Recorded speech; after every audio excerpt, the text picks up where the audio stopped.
अस्सलाम वालेकुम। आप देख रहे हैं ज़ीएन न्यूज। मैं हूं जफर नकवी। जनाब, आज मेरे साथ एक ऐसे शख्स मौजूद हैं, मुझे नहीं पता मुझे इनका तारुफ किस हवाले से कराना चाहिए, वो मैं उनसे खुद पूछूंगा। लेकिन मैं कुछ दिन पहले को हम देख रहे हैं कि जब से ये सानिया मरी हुआ उस वक्त से एक ट्वीट के जवाब में उसको ट्वीट को कोट करके एक और ट्वीट आया। उस पे मैं बड़ा हैरान हुआ। मैंने पहली दफा वो देखा, फिर सोशल मीडिया पे एक भौचाल सा आया, फिर मीडिया पे एक भौचाल सा आया। तो मैं इस वजह से पूछने लगा, और वो भौचाल इस वजह से कि इन्होंने ललकारा जनाब पाकिस्तान तहरीक इंसाफ को, इन्होंने ललकारा जनाब इमरान खान साहब को, इन्होंने वक्त के प्राइम मिनिस्टर को ललकारा, इन्होंने हुकूमती पार्टी को ललकारा, इन्होंने बहुत बड़े बड़े पिलर्स को ललकारा। तो जनाब आज उनसे खुद पूछते हैं। अस्सलाम वालेकुम जनाब। वालेकुम अस्सलाम जफर नकवी साहब, क्या हाल है आपके? जी अल्हम्दुलिल्लाह सर, बहुत नवाजिश, बहुत नवाजिश। जज़ाकल्लाह अहमद जवाद भाई। सर मुझे पहले तो ये बताएं ना, आप अपना मतलब एक बड़ा, टू बी वेरी ऑनेस्ट, कि आप ललकार रहे हैं प्राइम मिनिस्टर ऑफ पाकिस्तान को, आप ललकार रहे हैं जो कुछ आप इख्तलाफ कर रहे हैं, मैं इख्तलाफ करूं उनके नजरिए से, उनकी बातों से, उनके तर्ज हुक्मरानी से, कुछ भी हो, लेकिन ये तो है कि वो एक प्राइम मिनिस्टर हैं, वो एक बहुत बड़े सेलिब्रिटी हैं, वो एक बहुत बड़ा नाम है, वो एक बहुत बड़े पॉपुलर फिगर भी हैं, इसमें तो कोई शक नहीं है। तो मुझे पहले आप ये बताएं कि आप कौन हैं। आप पहले बताएं तो सही कि आप जब इतना बड़ा ललकार रहे हैं प्राइम मिनिस्टर को, इतने बड़े सेलिब्रिटी को, इतनी बड़ी जमात को, तो ये काइंडली आपके अपने जबानी मुझे पता चल जाए तो फिर वो ज्यादा बेहतर है। देखिए जफर नकवी साहब, बड़ा अच्छा सवाल है आपका, और ये सवाल सोशल मीडिया पे भी किया जाता है, और आपके तवसत से मैं इस सवाल का ज़रूर जवाब देना चाहूँगा। देखें, एक जो आपका एक हुक्मरान, जो हाल का एक हुक्मरान हो, उसके खिलाफ आवाज़ को बुलंद करना या उसके खिलाफ कुछ कहना एक यकीनन एक गैर मामूली सूरत हाल होती है। और उसमें एक सवाल ये भी बनता है कि आपकी अपनी क्रेडिबिलिटी क्या है, क्योंकि जब आप किसी के ऊपर कोई सवाल उठाते हैं तो लोग ये भी जानना चाहते हैं कि आप कौन हैं, आप की क्या क्रेडिबिलिटी है। ये एक बड़ा कुदरती सा सवाल है। देखिए, मैं बिल्कुल, अपना और कोई पर्सनल मफाद के लिए तो नहीं कर रहे हैं ऐसा, जी वो जी पर्सनल गेन्स के लिए तो जी नहीं जी कर जी रहे। जी जी बिल्कुल, आपने, क्योंकि ये सवालात आए हैं मेरे पास कि शायद मेरा कोई पर्सनल एजेंडा है। तो मैं आपको थोड़ा सा अपना जो एक मुख्तसरन अपनी तारीख जो है या अपनी जिंदगी के बारे में बता दूं, ताकि पता चल जाए लोगों को कि मैं हूं कौन। और जो मुझे जानते हैं वो तो उनको जरा सा इसमें कोई सरप्राइज नहीं होता जब मैं ऐसा कोई स्टैंड लेता हूँ। देखिए, मैंने अपनी ज़िंदगी में हमेशा अपने कंफर्ट ज़ोन से बाहर निकल के काम करने की कोशिश की है। इंसान की ज़िंदगी की सक्सेस की सबसे बड़ी थ्योरी इस दुनिया में आज तक है कि इंसान अपने कंफर्ट ज़ोन को छोड़ के और कुछ नया, कुछ मुश्किल अपने लिए चुनता है, कि जिसमें वो कोई बेहतर ला सके, कोई चीज़ कर सके, कोई दुनिया के लिए, कोई मुआशरे के लिए कोई बेहतर कर सके। और ये थ्योरी जो है, ये पैगंबरों के ऊपर भी है, ये थ्योरी दुनिया के तमाम सक्सेसफुल लोगों के ऊपर भी आती है। तो मैंने जब गवर्नमेंट कॉलेज लाहौर से एफएससी किया, तो पंजाब और लाहौर से एक बच्चे का पाकिस्तान नेवी के लिए, बहरिया के लिए इंतखाब करना भी एक कंफर्ट जोन से निकलने वाली बात थी। मैं कभी कराची भी नहीं इससे पहले गया था, और पंजाब और लैंड ओरिएंटेड फैमिली में कोई नहीं, लेकिन मैंने आर्मी और एयरफोर्स की निस्बत नेवी का इंतखाब किया, क्योंकि उसमें मुझे एक एडवेंचर नज़र आता था, अच्छा। कुछ नया नज़र आता था। और मैं वहाँ छोड़ के नेवी को मैंने ज्वाइन कर लिया। और नेवी में अपनी ट्रेनिंग में ही पहली दफ़ा जब छुट्टियाँ आई, तो तमाम कैडेट्स को कहा जी कि अगर कोई वॉलंटियर करना चाहे तो हम डीप सी डाइविंग का कोर्स करवाएंगे छुट्टियों के दौरान। एक इंसेंटिव उन्होंने दिया। तो सारे जो है वो छुट्टियों के लिए भाग गए। तो मेरे जैसे चंद जो पागल थे, उन्होंने अपनी छुट्टियां कुर्बान की और हम डीप सी डाइविंग के लिए जो है वो चले गए। अच्छा। तो ये मैं आपको सारी वो एग्जांपल्स दे रहा हूँ कंफर्ट जोन से बाहर निकलने की, जो कि मुश्किल होता है। और नेवी में जब मैं एक नेवल ऑफिसर बना, कमीशन ऑफिसर बना, तो वहां पे भी नेवी में हर अफसर ही नेवल ऑफिसर होता है, लेकिन उसमें से सिर्फ कोई 5% लोग ऐसे होते हैं कि जो सबमरीन सर्विस के लिए, आप दोस्त की अच्छा। सर्विस के लिए वॉलंटियर करते हैं। क्योंकि अच्छा। आबदोस की सर्विस जो है, आप उसे कह सकते हैं कि दुनिया में एस्ट्रोनॉट यानी खलाबाजों की जिंदगी के बाद सबसे मुश्किल तरीन जिंदगी होती है। तो उसमें कभी किसी को फोर्स नहीं किया जाता कि आपने जाना है। उसमें कहा जाता है अगर आप जाने के ख्वाहिशमंद हैं तो तब आपको वॉलंटियर करना पड़ता है। तो सही। मैंने उसके लिए वॉलंटियर किया और मैंने आबदोस सर्विस ज्वाइन कर ली। अगेन एक बड़ा मुश्किल फैसला और एक मुश्किल जिंदगी, उससे मैं गुजरा। और उसके बाद मैं जब पाकिस्तान नेवी में आप अच्छा। लेफ्टिनेंट कमांडर उसको कहते हैं, आर्मी में उसको मेजर कहते हैं। तो तीनों सर्विसेज सही। में मेजर रैंक तक जो होता है ना, एक स्ट्रगल होती है और उसके बाद बेनिफिट्स का आगाज हो जाता है। जब आप मेजर बन सही। के आगे चलते हैं ना, फिर बेनिफिट्स हैं, फिर प्लॉट मिलते हैं, घर मिलते हैं, आपको सहूलियात में इजाफा होता है। तो यानी कंफर्ट स्टार्ट हो जाती है उसके बाद से। तो जो जिद्दोजहद वाला पार्ट था, जब वो मैंने मुकम्मल कर लिया, तो मुझे ये ख्याल गुजरा कि मैं जो कुछ कर रहा हूँ बहुत अच्छी सर्विस है और आज तक मेरा उसके साथ एक बड़ा मजबूत रिश्ता है मेरा। और सही। पाकिस्तान नेवी में सब लोग मेरे ऊपर फख्र करते हैं, चाहे वो कोई अच्छा। एडमिरल हो या वो कोई कमांडर हो या लेफ्टिनेंट हो। वो मुझे पाकिस्तान नेवी की एक सक्सेस स्टोरी के तौर पे देखते हैं, मुझे मेरे पे फख्र करते हैं। तो मैंने अच्छा, जबरदस्त। नेवी को छोड़ने का फैसला किया और मेरे नज़दीक सिर्फ एक ही था। जब मेरे से वजह पूछी गई, क्योंकि सबने कहा कि यार तुम इस वक्त छोड़ रहे हो, अब जबकि तुम्हें प्लॉट मिलना है, तुम्हें 4 साल के बाद ये मिलेगा, 5 साल के बाद ये मिलेगा, 6 साल के बाद तुम्हें करोड़ों रुपए का घर मिलेगा, तुम क्या 6 साल में करोड़ों कमा लोगे? हम्म। मैंने कहा कि मैं अपनी जिंदगी में इस रिग्रेट के साथ नहीं जाना चाहता, जब हम अपनी जिंदगी खत्म हो, कि मैं ये कर लेता अच्छा। तो ये हो जाता।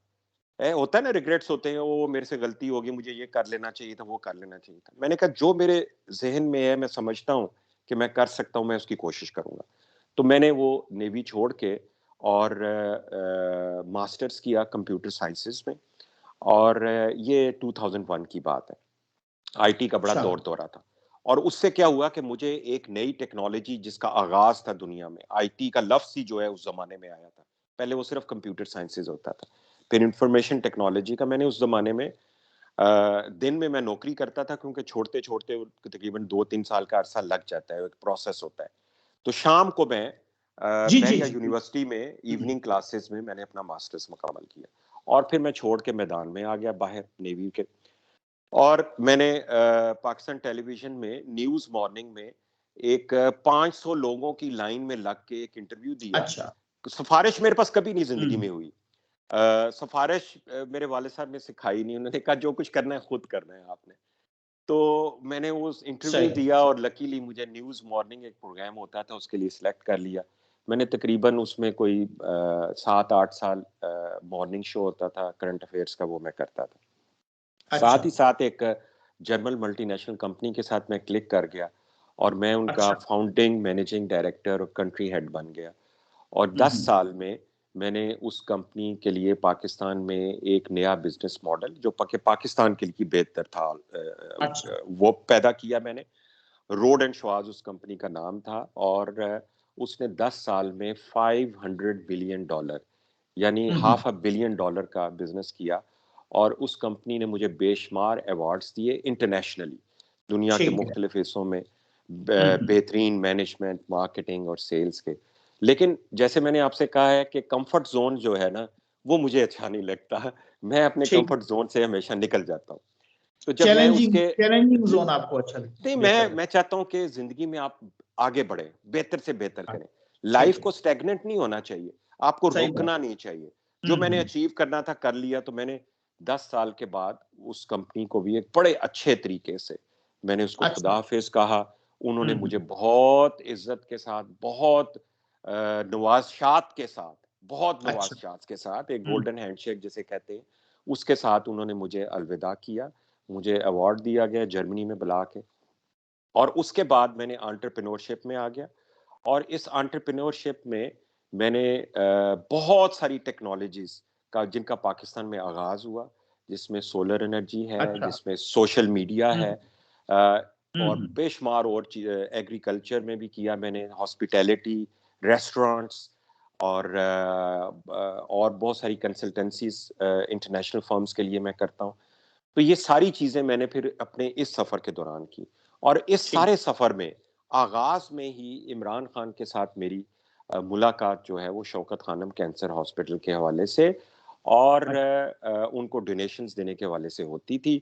तो मैं अच्छा, उनके ये कब की साथ बात है? कब की ये बात? ये तकरीबन 2001 या 2 की तकरीबन बात अच्छा, है। ठीक है, ठीक है। बल्कि मैं आपको बताऊं कि जब आई थिंक 2001 का इलेक्शंस था या 99 का था, मुझे अब डेट याद नहीं है, अच्छा, 99 का होगा, कि मैं अच्छा। जो है यूनिफॉर्म में था और हुँ। इमरान खान ने इलेक्शन लड़ा था और एक भी सीट नहीं जीत सका था।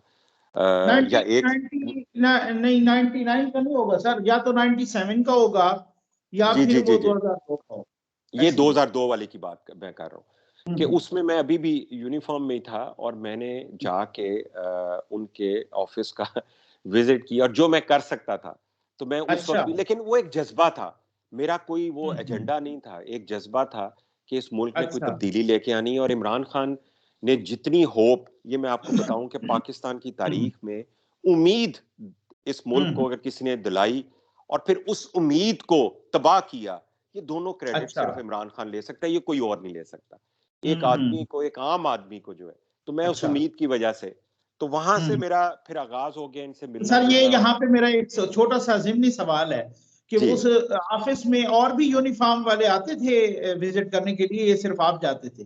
नहीं नहीं, मैं देखे उस जमाने में एक बड़ा नॉन पॉलिटिकल सा, जिसे जिसे कहते हैं ना, एक नेशनल, एक कौमी जज्बे के तहत वहां पे कंसर्न कि इस मुल्क में सियासत में कोई अच्छा, तब्दीली आए, आम आदमी की जिंदगी बदले। मुझे उस वक्त नहीं पता था ये क्या होता है, कोई यूनिफॉर्म वाले क्या करते हैं या इदारे कुछ करते हैं या नहीं अच्छा। करते, मुझे इसका कोई पता नहीं था और ना मैंने कोई ऐसी चीज देखी। तो सही, लेकिन ये है कि सही। मैंने उस वक्त से पार्टिसिपेट करना शुरू किया पीटीआई के साथ। और फिर उसके बाद हुँ, हुँ। इमरान खान मेरे ऑफिस में आए और उन्होंने एक बड़ा मशहूर, उन्होंने एक डायलॉग जो है ना वो मुझे बोला। उन्होंने कहा कि देखो, क्राउड में से जो है ना वो टीम नहीं मिलती, टीम के लिए लोगों को ढूंढना पड़ता है और मैंने तुम्हें ढूंढ लिया है और तुम मेरी सेंट्रल एग्जीक्यूटिव कमेटी में आ जाओ फौरन। अच्छा। इसके हाँ, और हम जो है ना इस मुल्क को तब्दील करेंगे, तो ये तो वो जो भी उन्होंने कहा, उस विजिट की तस्वीरें आज भी हैं मेरे पास। तो एनीवे मैंने हुँ, हुँ। सेंट्रल एग्जीक्यूटिव कमेटी को ज्वाइन कर लिया पीटीआई की और फिर उसके बाद जो अच्छा, जिम्मेदारियां मुझे देते थे वो मैं करता ठीक, जाता था। नॉर्मली ठीक। मैंने इनके और ये जिम्मेदारियां वो, जॉइनिंग जो है ना सेंट्रल एग्जीक्यूटिव कमेटी 2002 में? ये तकरीबन आप कह सकते हैं 2004, 2003, 2004। 2004 के दौरान। ठीक, जी जी। ठीक। तो उसके बाद मेरा पीटीआई के साथ सफर शुरू हो गया और उस सफर में मैंने फिर जो मुझे ड्यूटी मिलती थी मैं वो ड्यूटी अदा करता था अच्छा, और अच्छा। हर ड्यूटी में मैंने इनको एक प्रोडक्ट बना के दी। जैसे भावल नगर में इन्होंने मुझे सदर बनाया पीटीआई का, तो उस वक्त भावल नगर में पीटीआई का नामो निशान नहीं था, बस ऐसे ही चंद एक नजरियाती वर्कर थे, लेकिन बेचारे कोई ओनरशिप नहीं थी। ठीक। तो मैंने वहां पे हुँ, हुँ। प्रोडक्ट क्रिएट की। भावल नगर में अच्छा, इमरान खान का जलसा हुआ, ये 2012 की बात है, 2011 की। और अच्छा, वो भावल नगर की तारीख का एक बड़ा जलसा था, वो करवा के मैंने भावल नगर की चाबियां जो थी ना वो मैंने वहां की टीम के हवाले की। मैं कहा मेरा काम खत्म, यानी वो कंफर्ट अच्छा। जोन वाली बात, एक चीज अचीव हुँ, कर हुँ, ली, हुँ। लेकिन वो बड़ा मुश्किल था मेरे लिए। इस्लामाबाद से मैं 10-10 घंटे का सफर करके वीकेंड के ऊपर जाता था, 2 दिन वहां पे काम करता था, मंडे को मैं वापस इस्लामाबाद आ जाता था। यानी उधर भी मैंने बहुत मेहनत की, लेकिन अच्छा, जब वो चीज तैयार हो गई, प्रोडक्ट तैयार हो गई, तो जो सही, टीम मैंने सही। वहां पे क्रिएट की थी, मैं कहा जी आप लोग यहाँ पे रहते हैं, आप चलाएं, और मैं वापस आ गया। और ये उन सही। लोगों के लिए कि मैंने पीटीआई में हर ओहदा जो मुझे दिया गया, मैंने जब अच्छा। काम कर लिया और बन गया, वो प्रोडक्ट बन गई। जब उसके बहुत सारे दावेदार आ गए, प्रोडक्ट जब अच्छी बन जाए ठीक। ना, फिर ओनर्स बड़े आ जाते हैं ना, तो मैं जी, जी। प्लेट मंज़िल में उन्हें रख के मिली जो शरीके सफ़र न थे। मंज़िल उन्हें मिली जो शरीके सफ़र न थे, ऐसे? जी। जी, तो मैं जो है ना प्लेट में रख के वो ओहदा उनको दे देता था। तो सही इसी तरह बात। इन्होंने कहा कि मीडिया सेल हमारा यार कोई नहीं है, खान साहब ने कहा कोई। तो वाक़ई वो एक आध लड़का था बेचारा, वो कोई ओनरशिप नहीं थी, कोई टेक्नोलॉजी नहीं थी, कोई फैसिलिटीज़, रिसोर्सेज़ नहीं थे, तो ऐसे ही चल रहा था। तो मैंने पहला सेंट्रल मीडिया सेल 2010 के अंदर मैंने वो अच्छा, क्रिएट किया। टेक्नोलॉजी के साथ कंप्यूटर्स और उसमें मुख्तलिफ डिपार्टमेंट्स बनाए, social media, propaganda, counter propaganda, publicity, सब नैरेटिव, काउंटर नैरेटिव, सब कुछ मैंने एक टीम क्रिएट की, यंगस्टर्स की मैंने क्रिएट की। इमरान खान ने फीता काटा उसका वो भी पूरा एक प्रोडक्ट जब तैयार हो गया तो मैं वो सिंगापुर वेकेशंस के लिए फैमिली के साथ गया, तो वापस आया, तो जब अपने ही मीडिया सेल में मैं दाखिल हुआ तो रिसेप्शन वाले ने पूछा कि आपको किससे मिलना है? तो मैं हैरान हो गया कि अच्छा। ये क्या हुआ है? तो वो पीछे से हम्म। तो मेरा तख्ता उल्ट दिया गया था। तो पीटीआई में यही होता है, पीटीआई में आप कुछ पता नहीं है, मतलब जो भी कोई खान साहब के कान में जाके विस्पर कर दे ना, तो अगली सुबह जो है ना, एक नई सुबह फिर होती है, अब किसी को समझ नहीं आती क्या हुआ है। तो काम एक के विस इतने एक कच्चे हैं फिर? तो वो मैंने मैसेज किया, मैंने कहा खान साहब ये क्या हुआ है मेरे साथ, मैं 15 दिन की छुट्टी के बाद आया हूँ, जो चीज़ मैंने क्रिएट की, प्रोडक्ट बनाई, आपने इफ्तिताह किया। तो उन्होंने कहा नहीं नहीं यार, वो आयला मलिक को बड़ा शौक है मीडिया का ना, तो उसको करने दो यार, वो बस उसने क्या करना है, तुम ही ने करना है तुम।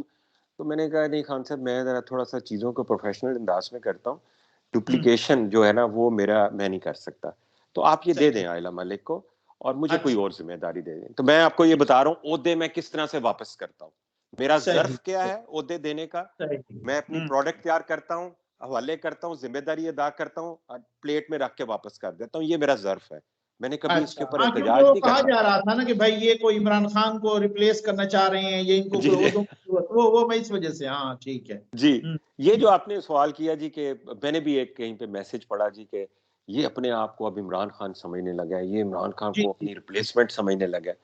तो उन हम्म। लोगों की इतला के लिए अर्ज है कि खुदा के लिए मुझे ये बददुआ मत दें, आप मुझे अच्छा। किसी और की रिप्लेसमेंट बना दें, लेकिन खुदा के लिए अच्छा, इसकी रिप्लेसमेंट ना बनाएं, ये ये बहुत बड़ी आप बददुआ होगी। अब आप इतना डिस्करेज हो गए हैं, ये डिसअपॉइंट हो गए हैं कि आप कह रहे हैं कि इमरान खान, अब लोग तो यहाँ हमारे सामने बैठ के ये कहते हैं कि जनाब अगर आप बच्चों का नाम रखना हो तो हम इमरान खान रखेंगे, हम वो बनाना चाहेंगे, तो आप कह रहे हैं कि ये मुझे बददुआ न दें, ये तो बिल्कुल जी ही टोटली जी जो है मैं ना बता जी मैं जी। इसलिए कि देखिए मैंने तकरीबन 2 डिकेड्स का ये सफर है जो मैंने उनके साथ किया है। अब ये उसका एक कंक्लूजन है और इसमें मेरा कोई जाती आज तक पीटीआई नहीं कह सकती कि उसने मुझे कुछ दिया है। आज तक मैं कह सकता हूं कि मैंने पीटीआई को सब कुछ दिया है। मैंने उनको पैसा, टाइम, एफर्ट्स, आइडियाज, उनको प्रोडक्ट्स क्रिएट करके दी, उनको मीडिया बना के दिया, उनको सोशल मीडिया में गाइड किया, हर तरह से। पीटीआई ने मुझे अच्छा। कुछ नहीं दिया, ठीक है, मैंने पीटीआई को दिया। तो देखें, जो मैं ये कह रहा हूँ इमरान खान का, मैं क्यों ये कह रहा हूँ, इमरान एक हादसाती हीरो है। मैं आपको एक चीज बताऊं, आप अच्छा। जी, और इसको मैं आपको फैक्ट्स के साथ बताता हूं। अच्छा। अगर इमरान खान हीरो कैसे बना, 1992 का वर्ल्ड कप जीतने की वजह से। ना 1992 का वर्ल्ड कप वो जीता, ना वो शौकत खानम में उसको वो पिज़राई मिलती, यानी उसको वो सही। डोनेशंस मिलती, ठीक है। 92 का वर्ल्ड कप क्या है, 92 का वर्ल्ड कप एक इमरान खान की वो बैटिंग जो इतनी स्लो थी, अगर आपको वो याद हो जी हाँ, जी कि हाँ, बिल्कुल लोग बिल्कुल। उस वक्त गालियां निकाल रहे थे इसको। मैं भी सही बैठा बात। एक ड्राइंग रूम में देख सही रहा बात। था, मेरे सारे दोस्त उसको गालियां निकाल रहे थे, ठीक है। हम्म। और उसमें अगर एक इंजमामुल हक और एक वसीम अकरम वो आखिरी 3-4 ओवरों के अंदर वो इनिंग ना खेलते, तो जी। आज आपके पास 92 का वर्ल्ड कप ना होता, या सही। वसीम अकरम वो 2 विकेटें जो उसने जी हाँ, 2 जी हाँ, जी हाँ। कंसेक्टिव बॉलों पे ली थी वो ना लेते। ये टोटल वो उस वर्ल्ड कप की हकीकत है, जिसके नतीजे में उसका क्रेडिट जाहिर है कप्तान के पास गया और वो हीरो बन गया, ठीक है। ठीक है। शौकत खानम एक नोबल कॉज है, अपनी माँ के नाम पे उसने किया, मैं उसका एहतराम करता हूँ, मैं उसका डोनर रहा हूँ और हमेशा। और वो कैंसर के मरीज जो हैं उनके लिए एक खिदमत है। लेकिन आप खान ये साहब सिर्फ डोनेशन वालों को जो है ना, बहुत ही वो जिन्होंने डोनेशन बाकी भी की, जिन्होंने प्लाट दिए, आजकल उनको भी बहुत ज्यादा वो माफिया कहते हैं और बहुत ज्यादा उनके पीछे पड़े हुए हैं। जी, देखिए वो मैं आपको ये बताना चाह रहा था कि देखिए हीरो हमारे मुल्क में ना, मैं क्यों ये हादसाती और बाज़ औक़ात जो है उसको एक फ्रेम हो जाती है एक चीज़। अब अच्छा। शौकत खानम कैंसर हॉस्पिटल है, आप हर तरफ नाम सुनेंगे, लेकिन इससे बड़ा हॉस्पिटल, इससे ज़्यादा बड़ी जो खिदमत है, वो रायवंड में तबलीगी जमात वाले कैंसर हॉस्पिटल बना के कर चुके हुए हैं। लेकिन आप उसका नाम नहीं सुनेंगे। ठीक है ना? तो हम्म। इसलिए मैं आपसे कह रहा हूँ कि हमारे यहाँ हीरो जो है ना वो बना दिए जाते हैं। और उसकी ठीक। एक नफ्सियाती आपको वजह बता देता हूँ कि कायदे आजम जब इस दुनिया में बहुत जल्दी चले गए पाकिस्तान बनने के बाद, ये एक महरूम कौम है। इस कौम को फिर लियाकत अली खान आ गए, वो भी बहुत जल्दी चले गए। इस महरूम कौम को हीरो नहीं कोई मिला। इनका जो हीरो था वो पाकिस्तान बनते ही चला गया, या उसके बाद लियाकत अली खान चंद सालों में वो भी चले गए। उसके बाद ये कौम आज तक 74 सालों से 73 सालों में हीरो की तलाश में है। सही। इस हीरो की तलाश में इस कौम को कभी अयूब खान ने बेवकूफ बनाया, कभी जियाउल हक ने बनाया, कभी भुट्टो ने इसको बेवकूफ बनाया, कभी मुशर्रफ ने इसको बेवकूफ बनाया, ठीक है, कभी पीएमएलएन ने बनाया, तो कभी पीपल्स पार्टी ने बनाया। तो ये एक इस कौम का, और उसके बाद सबसे बड़ा बेवकूफ जो इस कौम को बनाया वो पाकिस्तान तहरीक इंसाफ ने बनाया। अच्छा।